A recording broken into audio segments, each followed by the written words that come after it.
failure, you're going to fail, and that's what makes you, that's what shapes you. And every day, the same answer came back to me. Do you want to be on your deathbed knowing that you could, but you didn't? The ironic tragedy is that life has to be lived forward, but only makes sense in reverse. Right. Yeah. Don't complain. Don't murmur. Don't talk negative. That's average people talk normal. Average people talk problem. The greats talk solutions. This is not the way that it's always going to be. For good things and for bad things. This isn't the way it's always going to be. So I better enjoy this win. This isn't the way it's always going to be. So I better not get too disheartened by this loss. I say it all the time. You have to suffer.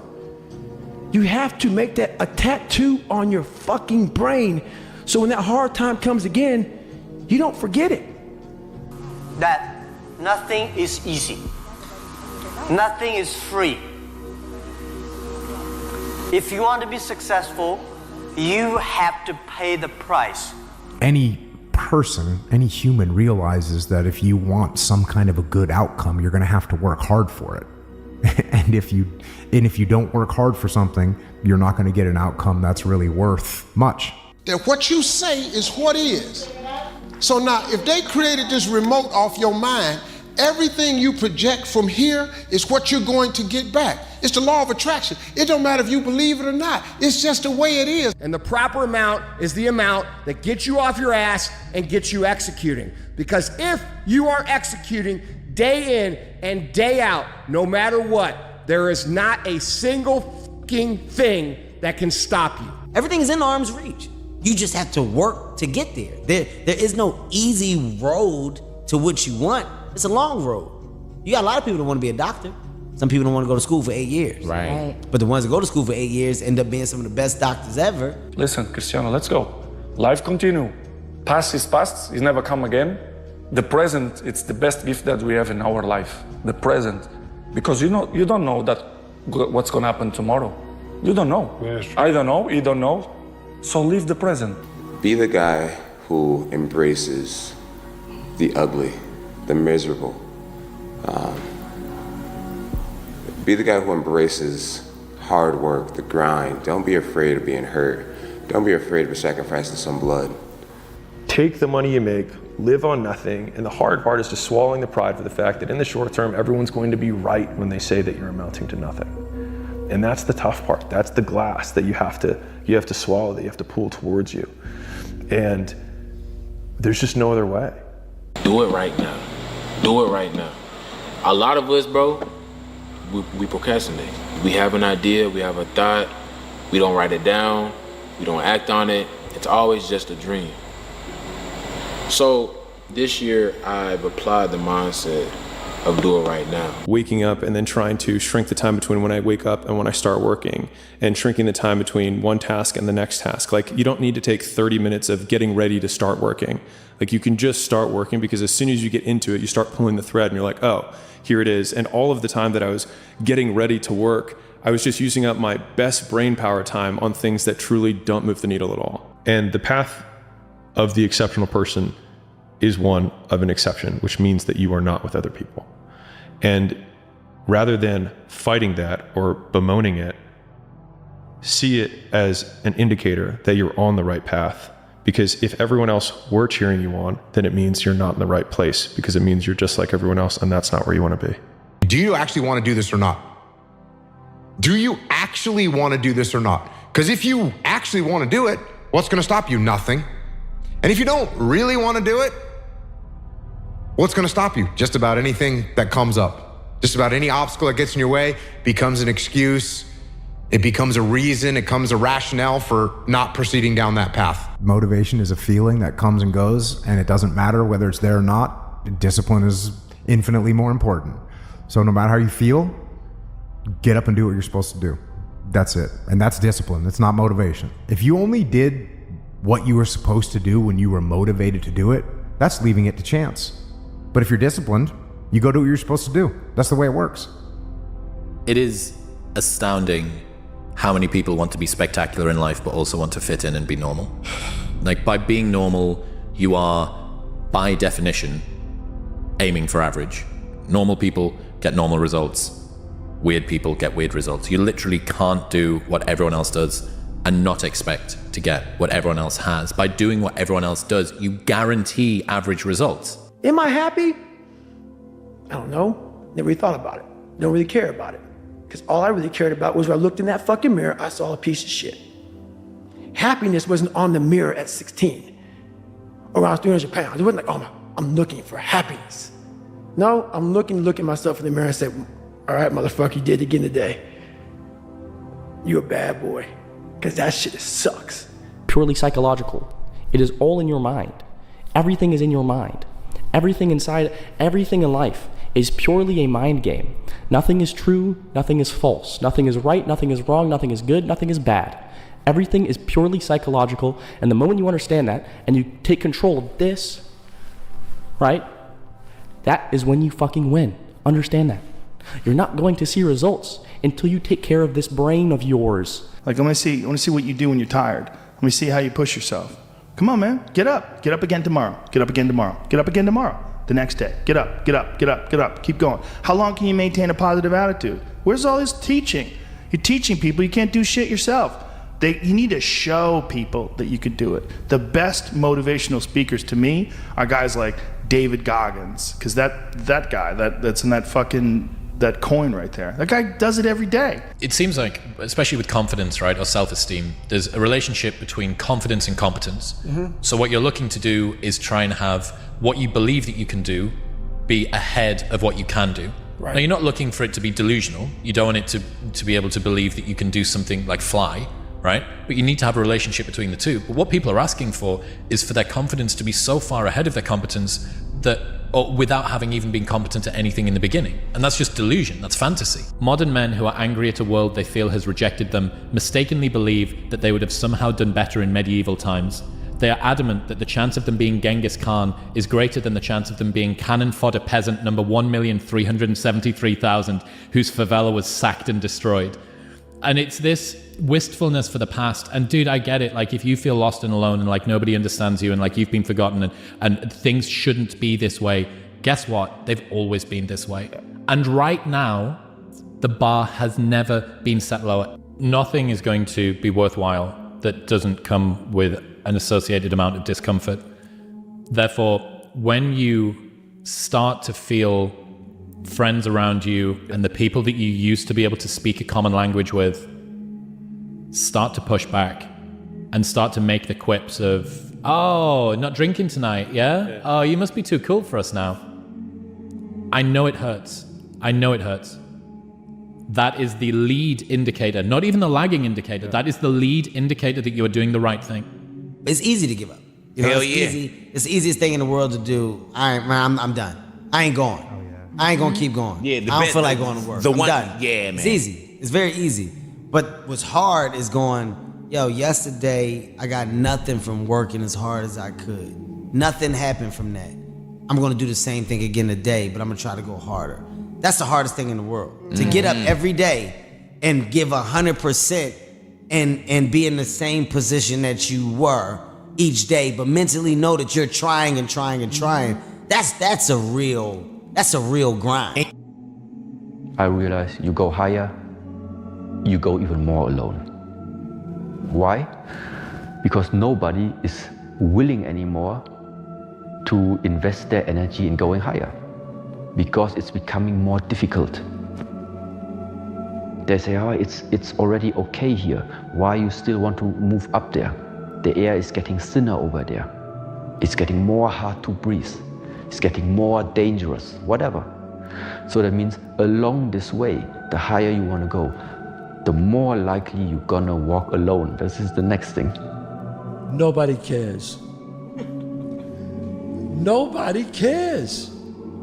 That's what really, really counts. Is you think everybody cares. I want to tell that young lady, I won't say her name. Do you think people really care about this and about your friends don't want to talk to you? That's bullshit. In the end, nobody cares, right? So live your life and don't worry about bullshit like that. Nobody cares. And it's true. How many times have I said that? What are you worried about? Nobody cares. you're gonna lose your mother. You're gonna lose your father. You're gonna lose animals and humans that you love. It's going to happen. You're gonna lose money, and at the same time, people are also gonna hurt you even though you don't even know what you did wrong. Things like this are going to happen in this lifetime. To wait for better times to come where the world will be completely in peace and you can walk peacefully over the street, never having the fear that somebody's gonna come and do something to you. It's not gonna happen. Because the world is just the way as it is. There's this line that I heard David Goggins say on Rogan, and I can't remember who he was saying it to or what he said in response to, but he just said, "I'm David Goggins, bitch." And I remember him saying it, and I thought to myself, like, you want to be able to say that in the mirror to yourself and not laugh at yourself. And the only way that I can do that is know that when no one's watching, I work harder than when they're watching. And thinking about it like that has given me this persistent and ever-present scorecard or third party that's like, no one's watching, which means now you have to work, because otherwise you're full of shit. Let me tell you, you're going to find the naysayers in every turn that you make. Don't listen. Just visualize your goal, know exactly where you want to go. Trust yourself. Get out there and work like hell, and break some of the rules, and never, ever be afraid of failure. I couldn't have done the one lifting event in my life if I would have been afraid of failure. Because of course there's a chance that you can fail. When you lift the weight, I tried 10 times to lift bench press 500 pounds. And I failed, but the 11th time I did it. So never give up and never be afraid of failure, because otherwise you box yourself in and you limit yourself. You all should go and be hungry for success. You should be hungry to make your mark, and you should be hungry to be seen and to be heard and to have an effect out there. A real man is born to serve. And serve means provide for those that are in your sphere of you to provide for. It means to protect. It means to encourage. It means to teach and to train. And sometimes it means to step back and let them hit the wall. Sometimes the best service you can do for somebody is to, when it's all done, walk up and look down and say, did that hurt? You know, that's what they needed. But we won't do that because it makes us look bad, and even in our service to others, we do it for ulterior motives, you know. But yes, I believe that very strongly. I believe if you spend your whole life to yourself, for yourself, you have no purpose of being here. This planet is not in any way better for you having been here. Is that what a good man is to you? That's what a good man is to me. When you start out, people are happy for you that you're doing something. But this is gonna be really fucked up, but I actually think that people are happy that you quit your job because it counts you out of the race, because the likelihood that you win is so low. And so they're happy because you're actually taking a step back. You literally take a step back in income, take a step back in status because you're not doing as well. Like I went from a white collar job to being a personal trainer. Like it was a big step back. So any of my peer group were like, oh yeah, so good that you're doing that. If I had immediately jumped and started a tech startup and raised $100 million, they probably immediately wouldn't have been happy for me. I think the reason that you get that underdog rooting in the beginning is because you actually take a step down in status. And so their relative standing actually increases, so they encourage you. But then as you come up, your success reminds them of the dreams that they didn't pursue to begin with. It also reminds them that you started with probably the same resources. And that's why it's so hard to go home for a lot of people, because everyone who you grew up with in middle school and high school, you become a glaring example of what they could have done but didn't. It's what you make them think about themselves. I became obsessed with being the baddest motherfucker that God ever created. Am I that? I don't care. I believe it. And I was trying to tell him, once you become obsessed with something, obsessed, it's okay to be unbalanced for a while. It's okay. Don't be all this stuff people say, you gotta be balanced. To be the best in the world at what you do, it's not about being a Navy SEAL, people. The best at what you do, you have to be unbalanced to find every bit of fucking energy and strength that you have to pull it off. Then you get balanced once you become great. And then you help other people become better from you being the best in the world. So if your family doesn't understand, why are you so daggone crazy? because I'm trying to be the best I can to give you the best that I am. And it takes being fucking obsessed to where people think you're crazy. Then the time come for you to be your own man and take on the world, and you did. But somewhere along the line, you changed. You stopped being you. You let people stick a finger in your face and tell you you're no good. And when things got hard, you started looking for something to blame, like a big shadow. Let me tell you something you already know. The world ain't all sunshine and rainbows. It's a very mean and nasty place, and I don't care how tough you are, it will beat you to your knees and keep you there permanently if you let it. You, me, or nobody is gonna hit as hard as life. But it ain't about how hard you hit. It's about how hard you can get hit and keep moving forward. How much you can take and keep moving forward. That's how winning is done. Now, if you know what you're worth, now go out and get what you're worth. But you gotta be willing to take the hits and not pointing fingers saying you ain't where you wanna be because of him or her or anybody. Cowards do that, and that ain't you. You're better than that. We all live in this world where our brains are keeping us in this box. Outside that box, on the other edge of suffering, which is on the other edge of that 40%, is a world that's endless of opportunity. But we are afraid to go outside that box because in that box is comfortable. That's where all of our nice stuff, you know, that's where the nice 4-lane highway's at. I know where the restrooms are at. I know where the gas stations are at. Outside that box, man, God gives you a shovel and says, man, start digging. That's not fun. But when you dig your own path to all kind of stuff that's unknown. And that's where I started realizing, man, like on the other end of this is some beautiful stuff. So I got outside my box and realized, man, 300 pounds, now look at me, I'm 185 pounds, and on the other side of the box was all this stuff. And I didn't know it was over there until I climbed the wall and saw it. So what wall are you climbing now? Man, right now, I've climbed a lot of walls. There's no more walls anymore. The reason why is because I know how to climb. I've been thinking a lot recently about mundane successes, these sort of small personal victories that you do in private. There's no fanfare, there's no audience, no one's even going to applaud you, no one's going to give you a pat on the back. Like, how boring of a success to say, I didn't mess up another horse's day today. Like there is few lower magnificent successes that you can do.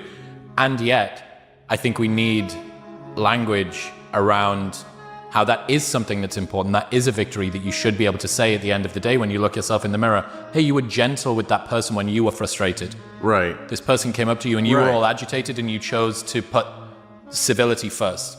Like that's something, and no one's going to give you a pat on the back for being modestly polite and civilized, right? It's cool that you say that. I really think that more language around being gentle with yourself and appreciating when you have these small, unmagnificent victories is probably something good. I think that they have to have the power to influence, and that is across lots of things. They have to be able to move other people. And you can define sales as the ability to get people to comply with your request. You can define leadership the same way. Management, marketing to a degree is getting people to comply with a larger request, publicly. But I think that fundamentally is a skill that people have to have if they're going to be successful at entrepreneurship. They have to have tremendous drive, whether that's a combination of towards or away. So they have a big mission that they really want to achieve, or they have some very big fear that they're running away from. Either way, I think the fuel works, just from a pure entrepreneurship perspective. The third piece is impulse control, is that they have to be able to say no to things on a regular basis for an extended period of time. And I think they have to be able to boil down the success of their business into inputs and outputs. Like if you do not know the inputs that are going to get the output that you want, then what are you doing? And so I think for most entrepreneurs, like if they have those things, if they have the ability to lead other people, /sell, just influence, they have some big motivator. They can control themselves long enough to keep on going during that period of time, and they are doing the right things because they know the inputs and outputs to be successful, to create the thing that they want, becomes a very difficult person to beat. I am angry, because I'm not where I want to be. I have so much more to grow in life. And we only live like 100 years maybe. I don't have much fucking time. Why would I give today up? I'm angry. I want it all, man. I want more than that. How you gonna get it? I'm willing to work for it. So therefore, I demand to get it. And I work harder and harder and harder. And there's people that are writing in and say, I'm lost, I don't know how to do this, I don't know how to do that. Grab your fucking nuts. For once in your life, have some ownership, some credibility behind your actions and your words. Mean what you say, do what you say. Follow through for something for one time in your life. One time, follow through on what you say. You will feel a high that you've never felt before. When you follow through on things in life, guys, you achieve the confidence, the mentality that anything's possible. When you've been blessed with that emotion, that feeling, that is the start, the spark plug, the igniter to the rest of your life success. It doesn't happen until you commit one time. Leaving it all here, guys. Leaving it all here, expecting it all out there. That's how it works. When you leave it all here, guys, you then have the right to expect it all out there. It doesn't work the other way around. You can't half-ass it here and expect anything but a half-ass life out there. Wake up. Is this tension between self-love and high standards, right? It's the desire to maximize everything you can and to not leave more on the table than you need to, and also the ability to enjoy the moment and to be able to actually take some pleasure in that. And there was something that came up from a friend that I wrote about this week, so I wanted to explain this to you. He did a psilocybin journey in Australia, and a question came to him, and the question was, do people love you for who you are or for what you do? This is uncomfortable to consider. People loving us for who we are feels more real, genuine, caring, empathetic, and robust. It feels like we're less fickle and more difficult to lose. On the other hand, people loving us for what we do feels transactional and transient. The love that we receive becomes contingent on what achievements and successes we can offer in return. And the obvious fear is that if a point came where we no longer had anything to offer in return, would our love be taken away? So here's an even more uncomfortable question. Do you love you for who you are or for what you do? This highlights our hypocrisy.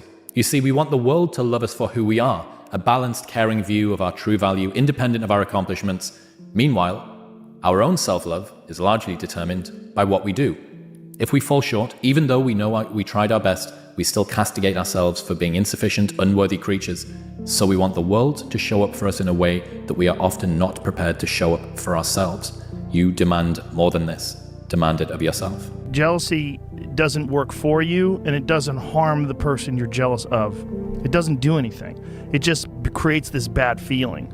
And it's a necessary feeling in human evolution because it forces people to compete for breeding. It forces people to compete for resources, and it makes people work harder in some ways. But it's not self-serving. You can have that feeling of admiration and of respect for someone's ability and inspiration, like looking at someone's accomplishments, and avoid the jealousy part. But you have to treat it like it's a personal weakness. You have to treat it like that thing inside of you that looks at someone and wants to diminish their accomplishments and wants to look at their accomplishments in an inaccurate light.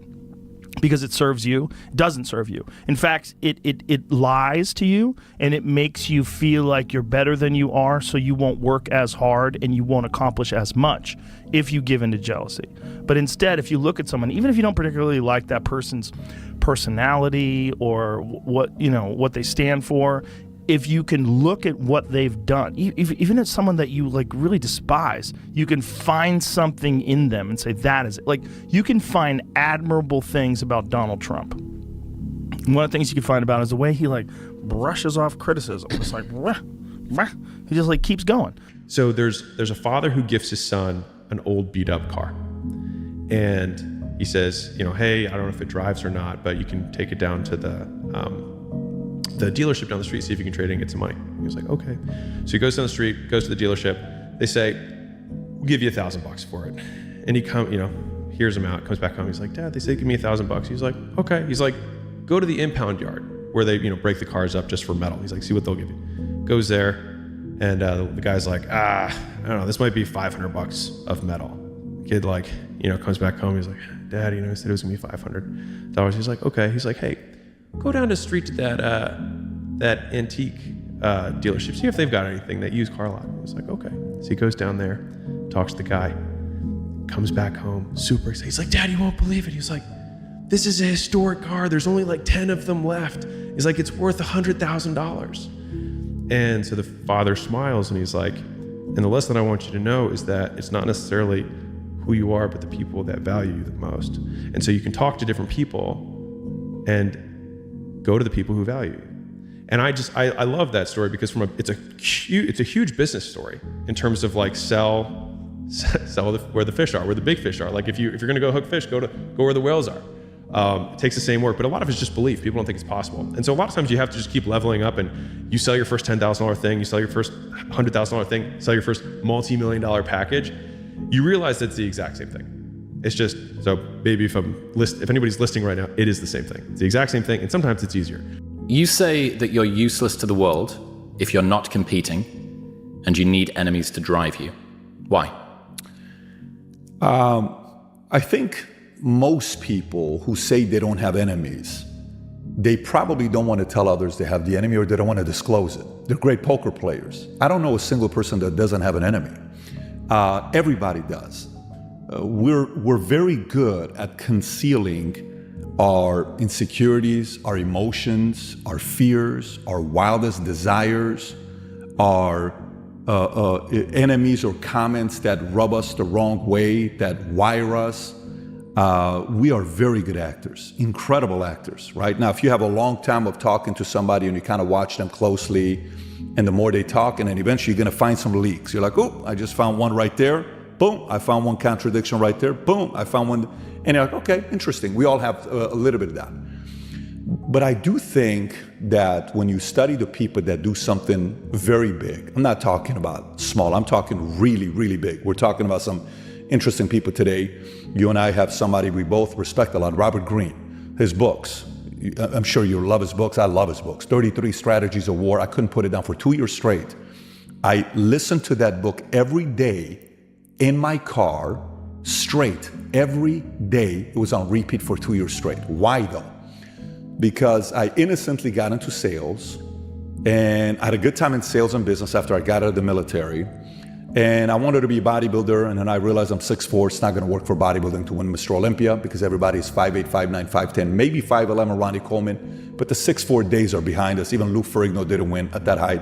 Arnold did. And then when I got into sales and everybody was a fan, then I started competing, still a little bit of fan. But when I started the insurance company and then I started growing market share, really, then a lot of those people that were fans then started undermining.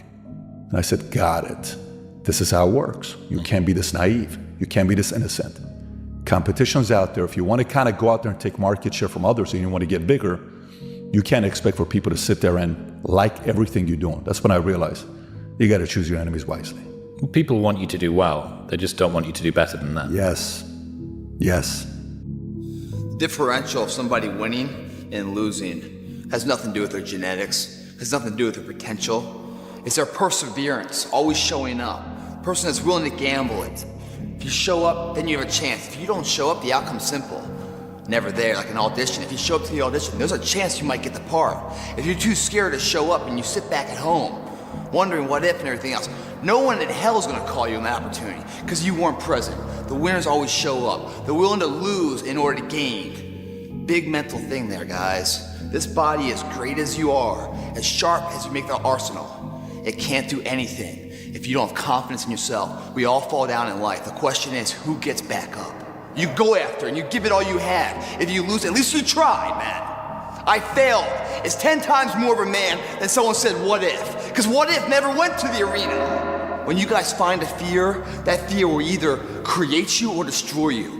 I love fear, and the reason why, behind every fear is a person you want to be. Fear is self-imposed, meaning it doesn't exist. You create it, you can destroy it too. It's an intangible. If you face your fears, guys, you will realize it's not that big. And once you face it, you go, oh my God, man, I spent all this time running from it. It was so small. If I just faced it, my God, not only did I face it, I beat it back, energy's never lost, transferred. That negative energy, that fear, is destroyed. It comes back in as confidence. You're like, what else am I capable of? What else am I holding my back from that I'm capable of more? What am I running from I don't need to? What else can I overcome? You face your fears, you become the person you want to be. You run from your fears, you're not living. You're alive, but you're not taking the freedom. You're not running the day. The day's running you. You always be the fucking servant, not the master, guys. If you find a fear, the quickest, the easiest way you can beat it is initially, right when it comes in. If you allow it to sit, it will grow roots and start breaking you down, destroying the potential of the person you can be. Again, the champions, guys. It's not their potential, it's not their genetics. It's their perseverance to always show up, always willing to fail, because in failure, that's part of success. Success is not, a marathon of life with just ups. Success is formulated through failures, through facing your fears, through falling down and getting back up. That's what creates the champion. Success does not define us. We define the success. Let me teach you the real life, how it really is. The reason why you're a loser, and the reason why you're not fucking making it, and the reason why you're trying to go through I go to all these fucking conventions, speak all the fucking time. I look in the fucking audience and these people sign up fucking every year to go to a convention, thinking they're gonna learn something fucking different. No, you're lazy, you know exactly what to do. Because even me, in my state of, I can't read and write, I knew exactly what to do. It just sucks doing it. It sucks to do it. It sucks to wake up every morning of your life and say, God, man, I'm not smart. So guess what I gotta do? I gotta study the same shit that I got one of the highest scores in the nation on, and do it again. It's not just there. It's not just there permanently for me. So yeah, it's all stick. It's all stick. The only carrot you have is like, maybe, because whenever I take these tests that are real hard, in the back of my brain, it's like, the good chance you're not gonna make it, Goggins. This ain't you, bro. This ain't you. You weren't born like this. This ain't you. The real you, bro. Study all you want to, but the second that fucking computer comes on with 150 questions, this ain't you, man.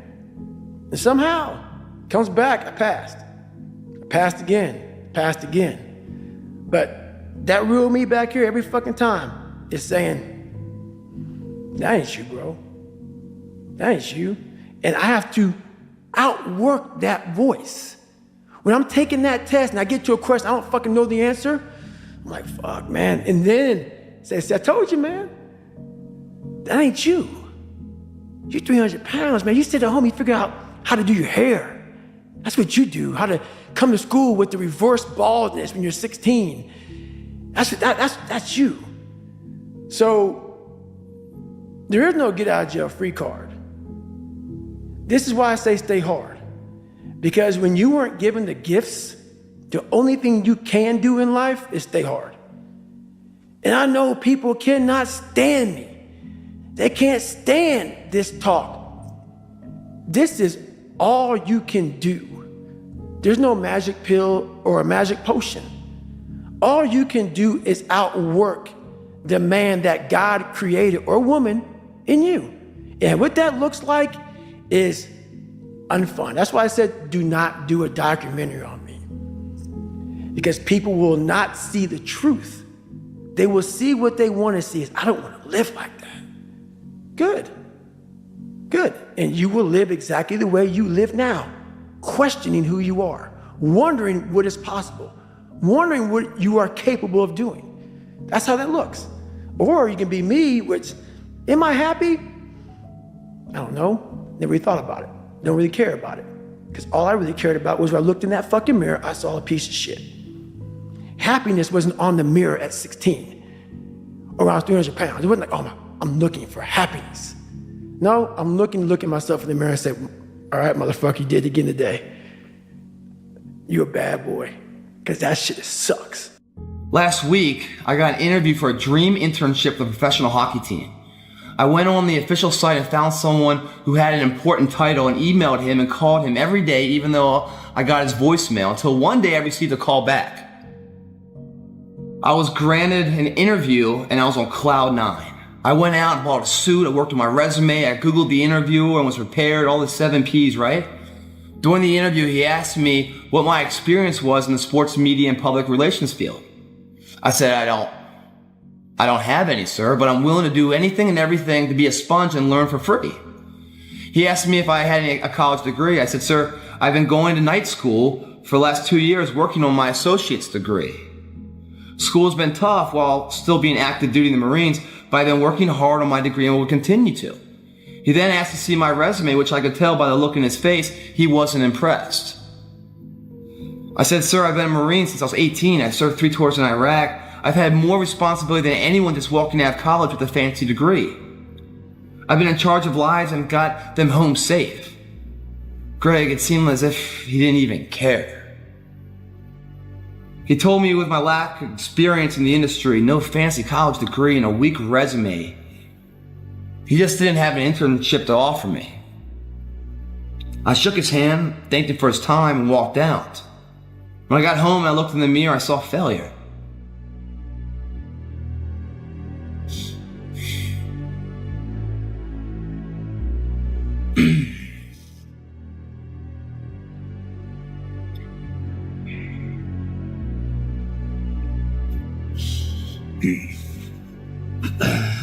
I saw a dream come to reality and realized it might just be that, a dream. Fuck. Hard for me to read this, guys, because it's a trip down memory lane for me. And shit I've gone through. Greg, how do I move past this? How do I become successful as a civilian when all I know is the military? Right now I lost my confidence and my fear of it. If I get out, I would feel failure would take over. I know you were a company commander, you were in the Rangers, and you got out and succeeded. Can you offer me any advice, words of wisdom, put some confidence back in me?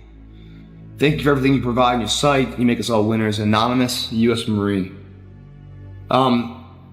It sucks reading that. It's not fair. This guy's got more heart, more dedication. He's gone through adversity more times than anyone coming out of college ever has. Real life principles, policies, problem-solving techniques applied when it really mattered. Not for spreadsheet analysis, but for life and death. And a businessman who isn't half the fucking man he is, interviewing him, says I can't offer you a position. Fucking bullshit. That's life. It's not supposed to be fair. It's not supposed to be an easy sale of it. It's the challenges of it that make it worthwhile. It's the memories. It's the feeling of despair. How you got nothing left, no one's around to help, and you're at the bottom of the barrel.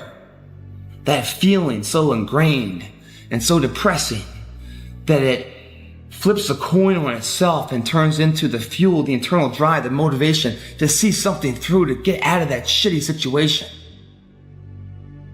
Where success is the greatest form of revenge.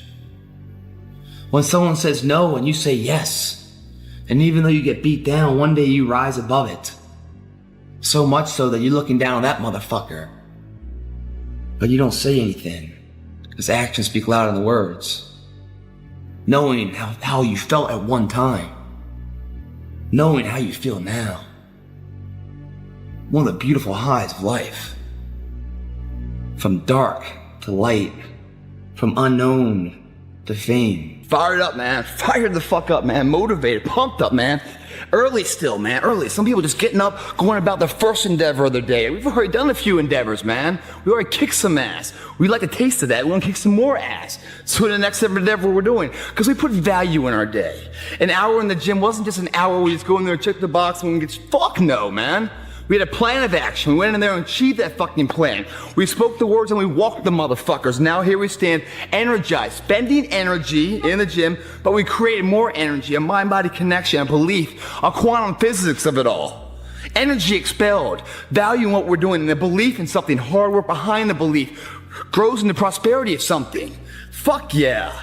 We didn't just wake up and grab a fucking shower, wash our nuts and then grab a coffee for some energy to go to work. No, we just earned some fucking energy. That kind of energy once lit never goes out. Work better get ready for this, man. Your other employees and shit at the house, you know, the people you work with in those cubicles, they better duck and cover, because fucking heat's coming in. That you've earned, guys. You do that every single day. You repeatedly do. In anything you do. If you look in the mirror and you frown upon yourself, you created that. That's not an accident, it's a habit. Just like you look in the mirror and you smile, because you see excellence. That's not an accident, it's a habit. You guys need to start taking responsibility for your actions. When you start taking responsibility for your actions, you start to find the belief in what you're doing, the passion behind it. You create value in what you're doing. There's no longer mundane tasks. Everything has a purpose and an end state. There's a direction to a designation. If you don't like the destination you're going to, well, you can't change that overnight. You cannot change it overnight. But you can change the direction overnight. So if you are looking at your life right now and what you do every single day, and it's a one-way street to hell with no return, that's not so fucking appealing to me, man. I don't want to be part of that. So get off that fucking beaten path society says is so right. Believe in yourself and what you're doing, man. Say, fuck that. Now, that is going into nowhere. I don't want to be nowhere. I want to ensure that I am some value to somebody, especially myself. So I'm going to change the direction of where I'm going. That direction can be changed in an instant. It's a mindset. Just like when we walked in there, that blitzkrieg, what it is two forces joining. One is the belief in what you're doing. Like Muhammad Ali believed so much he was a champion. He said he was a champion before he was a champion. That's the belief. It has to be that way. That's the steering wheel of life, the direction. Then what's going to fire that through is the engine. Your undying will. Your conviction to see it through. That was Michael Jordan's quote. I failed and failed and failed and failed. And because of that, I succeeded. You learned and learning got stronger and stronger. It's like that steel going into the lava get hotter and hotter and hotter and, you know, just hammered into the strength, the tensile strength of it all. It takes that kind of pressure of life to create something that stands the test of time. And it doesn't happen overnight. The direction can change overnight. The destination slowly will come. It's like a big cruise trip, guys. It's a fucking cruise ship. Meaning you're sitting there, imagine your life right now is a big fucking Carnival cruise, which you probably don't want to be on right now because they fucking sink and the shitters go up and everything else. But imagine a Carnival cruise, right? That's society's life. Big old fucking cruise ship, out at sea, just chugging away. For that motherfucker to turn left, it is forever turn. It takes forever for that big vessel to turn. We aren't society, man. We aren't that big ship of life. We're a fucking speedboat. Don't look for a free ride on a fucking big boat. Be a speedboat. Because in a speedboat, not only can you go faster than a big vessel, but you can turn on a dime. You can run circles around that bitch. You can recreate the route to success. Don't follow the herds, guys. Set your own trends. Very Plitt, thanks for watching. The Blitzkrieg. You just blitzkrieg our back, combine the belief and the strength, the will to do it. Now we're gonna take that same mentality that we just earned, that energy found, and blitzkrieg the rest of our day.